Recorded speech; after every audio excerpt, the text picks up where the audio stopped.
ഇന്ന് നമുക്കൊരു കുഞ്ഞ് ബൊക്കെ ഉണ്ടാക്കിയാലോ? അപ്പം ഞാനൊരു കുഞ്ഞ് റോസാപ്പൂക്കൾ വെച്ചാണ് ഒരു ബൊക്കെ ഉണ്ടാക്കുന്നത്. അപ്പം 1 സെൻറ്റിമീറ്റർ വീതിയിൽ പേപ്പർ നല്ല നീളത്തിൽ കട്ട് ചെയ്തെടുക്കും. എന്നിട്ട് എത്ര അളവ്, അതായത് നമ്മൾ ചുറ്റി ചുറ്റി വരുമ്പം ഒരു കൊച്ചു റോസാപ്പൂ മതിയല്ലോ. കൊച്ചോ വലുതോ അപ്പോൾ ഓരോരുത്തർക്കും ഇഷ്ടം. ഞാൻ ഇവിടെ ചെയ്ത് വന്നപ്പോൾ എനിക്കൊരു കുഞ്ഞ് ഒരു ബൊക്കെയാണ് കിട്ടിയിരിക്കുന്നത്. അപ്പം നമുക്കത് റോസാപ്പൂ ഓരോന്നായിട്ട് ഉണ്ടാക്കാം. അപ്പോൾ ഇങ്ങനെ ചുറ്റി നമുക്കൊരു റോസാപ്പൂ ഉണ്ടാക്കി. ഈ റോസാപ്പൂ ഞാൻ കുഞ്ഞിലേ എൻ്റെ ഒരു കൂട്ടുകാരി പഠിപ്പിച്ച് തന്നതാണ്. പണ്ട് നമ്മൾ സ്കൂളിലൊക്കെ ആയിരുന്നപ്പോൾ നമുക്ക് ക്രാഫ്റ്റ് ക്ലാസ്സൊക്കെ കാണുമല്ലോ. അപ്പം ഒരു കൂട്ടുകാരി ഇതേപോലെ ചെയ്തുകൊണ്ടിരുന്നപ്പോൾ എനിക്ക് ഇഷ്ടപ്പെട്ട് അങ്ങനെ അവളാണ് എനിക്ക് പഠിപ്പിച്ച് തന്നത്. അന്ന് തൊട്ടേ ഞാൻ ഈ റോസാപ്പൂ ഇങ്ങനെ ചെയ്യും. ചുമ്മാ ഇരിക്കുമ്പോഴും ഒരു പേപ്പർ കയ്യിൽ കിട്ടിയാലും ഇങ്ങനെ ചെയ്തുകൊണ്ടിരിക്കും. അങ്ങനെ കുറച്ചധികം റോസാപ്പൂ നമ്മൾ ഉണ്ടാക്കി എടുത്തിട്ടുണ്ട്. എന്നിട്ട് ഇതെല്ലാം കൂടെ നമുക്കൊരു കൂട്ടി ഒരു ബൊക്കയുടെ രീതിയിൽ വരാം.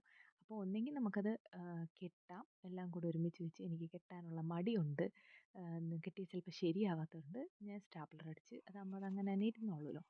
പിന്നെ ഏതെങ്കിലും ഒരു പേപ്പർ എടുത്ത് നമ്മളിങ്ങനെ ഒന്ന് കവർ ചെയ്തെടുക്കണം ഒരു ബൊക്കയുടെ ഷേപ്പിൽ.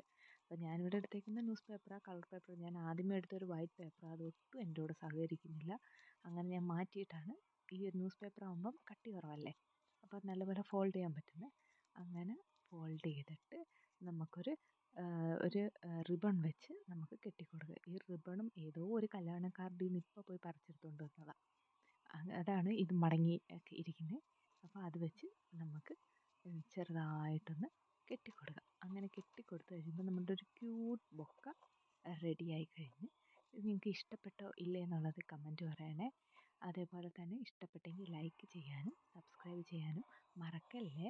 എല്ലാവരും കണ്ടിട്ട് പോവും, ആരും കമൻറ്റ് ചെയ്തിട്ട് ഒന്നുമില്ല. കമൻറ്റ് ചെയ്താലല്ലേ എനിക്ക് പുതിയ പുതിയ അത് ചെയ്യാനൊരു ഇൻട്രസ്റ്റ് വരുള്ളൂ.